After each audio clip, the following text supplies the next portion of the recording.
Saudara, polisi mulai melakukan proses penyelidikan dalam kasus dugaan praktik kartel kremasi yang sebelumnya sempat viral di media sosial. Dalam kasus ini polisi memeriksa dua saksi yang merupakan staf dari Rumah Duka Abadi untuk dilakukan klarifikasi kasus ini.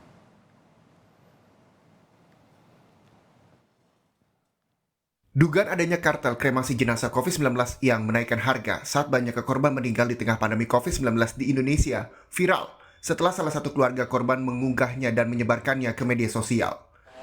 Rabu malam, dua orang staf Rumah Duka Abadi menjalani pemeriksaan intensif soal dugaan praktik kasus kartel kremasi yang memanfaatkan masa pandemi untuk menaikkan harga. Selain itu, polisi tengah mencari adanya dugaan pihak lain yang terlibat dalam kasus dugaan praktik kartel kremasi lantaran dari hasil pemeriksaan sementara, Rumah Duka Abadi tidak menyediakan jasa kremasi. Selain memeriksa saksi, polisi juga mengimbau kepada masyarakat yang merasa pernah dirugikan dalam kasus dugaan praktik kartel kremasi ini untuk melaporkan kasus ini. Pihak Rumah Duka kan tidak memiliki krematorium sendiri, makanya mereka ada pihak ketiga yang melakukan kremasi, jadi masih kita dalami dulu perannya masing-masing. Melihat fenomena itu, Ketua Pembina Yayasan Krematorium Cilincing Yusuf Hamka bahkan menyebut ada krematorium yang mematok harga jasa kremasi hingga 80 juta rupiah.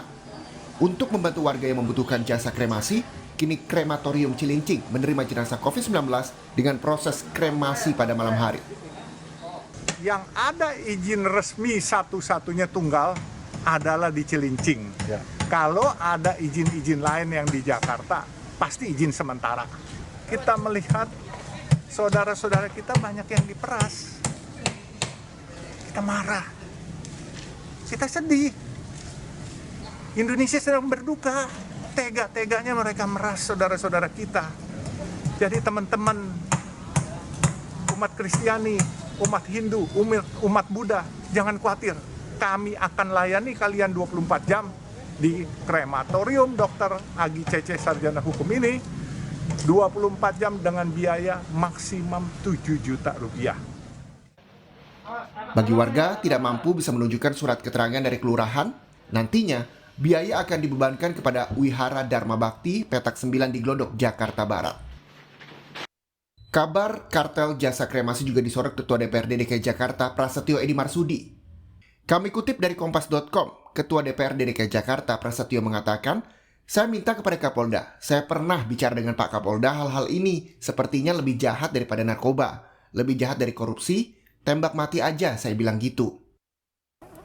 Keluhan ini didengar Wakil Gubernur DKI Jakarta Ahmad Riza Patria. Ia meminta pengusaha krematorium tidak mematok tarif tinggi dan tidak mencari keuntungan berlebihan di tengah pandemi. Pada yayasan atau swasta yang memiliki tempat kremasi untuk tidak mengambil keuntungan di masa sulit ini, di masa pandemi ini. Tentukan harga tarif yang wajar, yang terjangkau bagi kepentingan masyarakat banyak. Jadi jangan ada lagi yang mematok harga tidak wajar atau berlebihan. Justru harusnya di saat seperti ini, kita harus saling membantu, saling tolong-menolong, bukan justru mengambil kesempatan di saat seperti ini. Diakui Riza, Pemprov DKI memang belum memiliki tempat kremasi. Untuk menjawab keluhan warga, Pemprov kini sedang mempersiapkan tempat dan konsep kremasi.